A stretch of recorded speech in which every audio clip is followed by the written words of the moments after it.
Hello student, आज हम chapter first chemical reaction and equation इस वीडियो में पढ़ रहे हैं।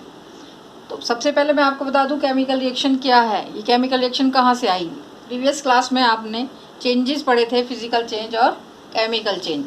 तो वो सिर्फ हम वर्ड्स में बता देते थे, जैसे लोहे में जंग लगना, तो ये कह दिया फिजिकल चेंज है। लेकिन वास्तव में चेंज भी एक रिएक्शन के दौरान ही होता है, बिना रिएक्शन के कोई चेंज नहीं होता। तो रिएक्शन को जब हम सिंबल की फॉर्म में प्रेजेंट करेंगे तो उसको हम कह देते हैं इक्वेशन या रिएक्शन। जैसे तो equation is a symbolic notation of any reaction.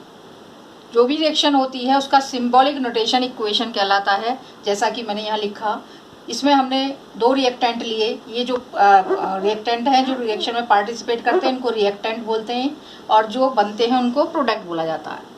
तो इसमें जो रिएक्टेंट है, मैंने H2 + Cl2 गिव्स 2HCl लिया, तो H2Cl2 यहाँ रिएक्टेंट हो गए और 2HCl यहाँ प्रोडक्ट हो गया। अब खाली सिर्फ इतने से ही बात नहीं बनती है, हमें उसकी स्टेट भी देखनी पड़ती है जो चीज़ हम ले रहे हैं। जैसे H2 हाइड्रोजन गैस की फॉर्म में ली, क्लोरीन गैस की फॉर्म में ली, बना लिक्विड की फॉर्म में। इस पर टेम्परेचर और प्रेशर भी अप्लाई किए गए, ठीक है। इसके अलावा भी कैटलिस्ट यूज़ होते हैं, और आप बनते हुए गैस निकलती हैं, हीट निकलती है, वो सब भी रिएक्शन में आपको शो करनी पड़ती है। जैसे अगर गैस बन रही है तो इस साइन से शो करेंगे, और अगर प्रेसिपिटेट बन रहा है, जो नीचे चीज़ बैठ रही है, उसको डाउनवर्ड एरो से हम शो करते हैं। ये प्रेसिपिटेट के लिए आता है साइन, और ये गैस के लिए आता है। तो इस तरह से पूरा representation is called chemical equation.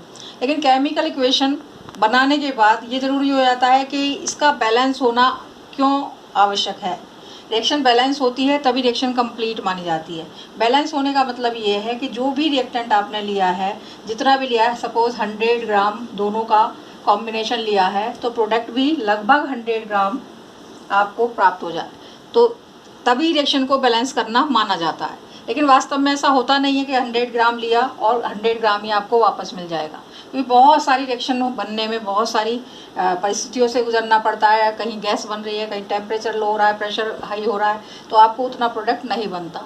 तो वो तो खैर बात की बात है। यानी कि रिएक्शन को बैलेंस करना इसलिए ज़रूरी है क्योंकि ये law of mass of conservation पर डिपेंड होता है। एक लॉ है, द्रव्य संरक्षण का नियम करके कहते हैं उसको।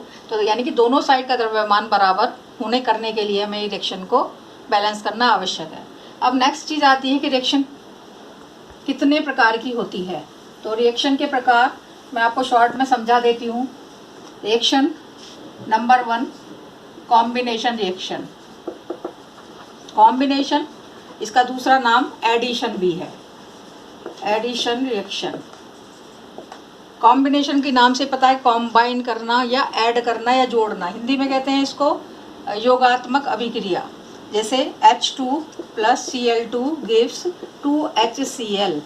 तो इस तरह से ये दो चीज़ जुड़कर एक चीज़ बन गई, इसको कहते हैं योगात्मक। पहचान के लिए आपके यहाँ जो है ये सिलेक्ट करने के लिए आती हैं, ये देखने के लिए आती हैं कि पहचानिए कौन सी क्रिया है। तो आप क्रिया की पहचान के लिए देख लीजिए कि जब दो रिएक्टेंट पार्टिसिपेट करके एक प्रोडक्ट बनाते हैं तो रिएक्शन कहलाएगी कॉम्बिनेशन और एडिशन।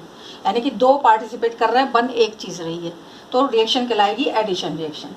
इसी तरह दूसरा आता है सब्स्टिट्यूशन रिएक्शन। सब्स्टिट्यूशन का दूसरा नाम डिस्प्लेसमेंट है, और डिस्प्लेसमेंट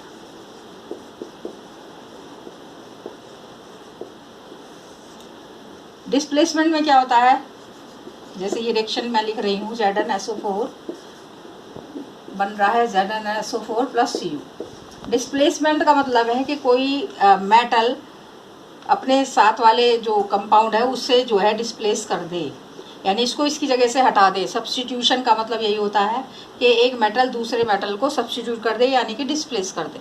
जैसे जिंक ने कॉपर को हटा दिया, लेकिन आपको कैसे पता चलेगा कि जिंक ने कॉपर को हटा दिया?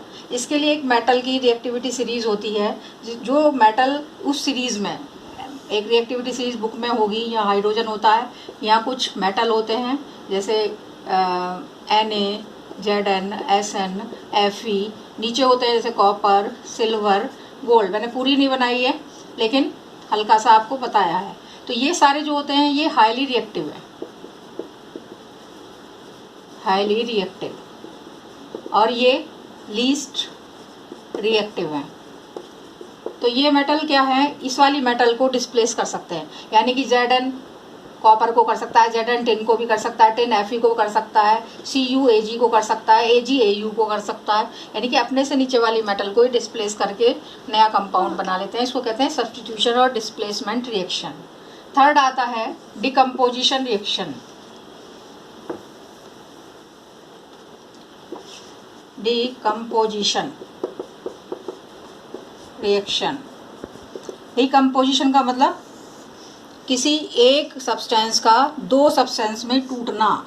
जैसे KClO3 एक कोई सब्सटेंस है, ये टूट कर बनाता है KCl + 3O2। अभी आपने देखा था कॉम्बिनेशन रिएक्शन में दो रिएक्टेंट जुड़कर एक प्रोडक्ट बना रहे थे, इसमें एक ही रिएक्टेंट टूट कर दो प्रोडक्ट बना रहा है। बिल्कुल जस्ट अपोजिट है कॉम्बिनेशन और डिकम्पोजिशन। इसमें एक ही प्रोडक्ट होता है जो टूटता है दो या दो से ज़्यादा प्रोडक्ट में, पर लेकिन डिकम्पोजिशन थर्मल भी हो सकता है और इलेक्ट्रिकल। थर्मल जब इसमें हम इसको रिएक्शन को टेम्परेचर दे दें तो थर्मल, और कुछ रिएक्शन में हम इलेक्ट्रिसिटी पास करते हैं तो वो कहलाता है इलेक्ट्रिक डिकम्पोजिशन रिएक्शन। ठीक है, डिकम्पोजिशन रिएक्शन। इसके बाद आती है नंबर 4 रिएक्शन है आपकी ऑक्सीडेशन रिएक्शन। उससे पहले एक्सोथर्मिक समझ लीजिए, एक्सोथर्मिक रिएक्शन। एक्सोथर्मिक नाम से पता चला एग्जिट होना, किसका, हीट का। कुछ रिएक्शन ऐसी हैं जो हीट जो है प्रोड्यूस करती हैं, या जिनके रिएक्शन के बाद जो है रिएक्शन में हीट प्रोड्यूस होती है। जैसे मीथेन है, इसको हम जला दें, या कार्बन का एग्जांपल ले लो, कोयला है, उसको हम जलाते हैं तो कार्बन डाइऑक्साइड गैस बनती है प्लस हीट बनती है। ठीक है, जब ये हीट इधर इस साइड निकलेगी तो रिएक्शन कहलाएगी एक्सोथर्मिक। कुछ रिएक्शन में ये प्लस ना करके माइनस का साइन दिया होता है, कुछ में प्लस का साइन, तो जिसमें इस साइड हीट निकल रही है वो एक्सोथर्मिक रिएक्शन कहलाती है। और पांचवी आती है endothermic. Endothermic reaction. Endothermic reaction में हीट इवॉल्व की जाती है, हीट को जो है लिया जाता है। जैसे कि इस रिएक्शन में 2NO और माइनस का हीट लगा दो तो ये हो जाएगी। इसमें हीट को जो है अपनी तरफ लिया जा रहा है, यानी इवॉल्व किया जा रहा है। इसमें हीट निकल रही है, इसमें हीट ली जा रही है, तो ये कहलाती है एंडोथर्मिक रिएक्शन। इसके अलावा जो मेन रिएक्शन आती हैं वो होती हैं ऑक्सीडेशन और रिडक्शन। ऑक्सीडेशन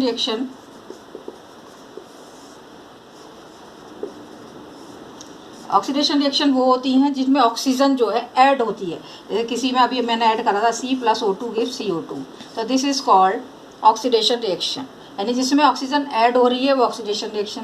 इसका लेकिन दूसरा एग्जाम्पल भी हम इलेक्ट्रॉन के उससे भी दे सकते हैं कि किसी रिएक्शन में इलेक्ट्रॉन अगर निकल रहा है, जैसे इस रिएक्शन में इलेक्ट्रॉन निकल रहा है तो भी ये ऑक्सीडेशन है। तो दो तरह से बताया जा सकता है ऑक्सीडेशन, इलेक्ट्रॉन मेथड से भी और आपका सिंपल जो ओल्ड कॉन्सेप्ट है उससे भी। ऑक्सीजन का जो जुड़ना है वो ऑक्सीडेशन है, इलेक्ट्रॉनों का निकलना है वो ऑक्सीडेशन है। इसके अपोजिट होती है रिडक्शन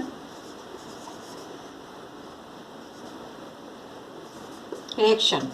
रिडक्शन में क्या होता है, जैसे जहाँ ऑक्सीजन जुड़ती है उसमें हाइड्रोजन जुड़ती है, हाइड्रोजन का जुड़ना रिडक्शन है और इलेक्ट्रॉनों का लेना रिडक्शन है। तो हाइड्रोजन का जुड़ना, जैसे कि पानी का ही एग्जाम्पल ले लें, H2+O2 गिव्स 2H2O, तो ये रिडक्शन हो गया।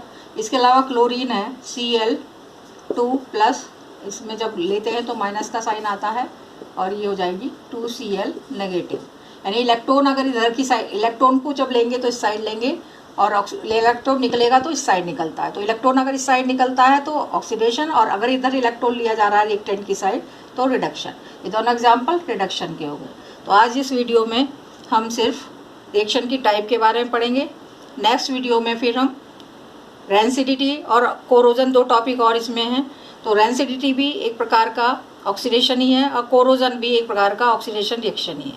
कोरोजन में मेटल क्या है, धीरे धीरे डिस्ट्रॉय हो जाती है ड्यू टू एयर या नमी से या वाटर से, ये जो है मेटल जो है धीरे धीरे कोरोड होने लगती है, यानी नष्ट होने लगती है, कंपाउंड में चेंज होने लगती है।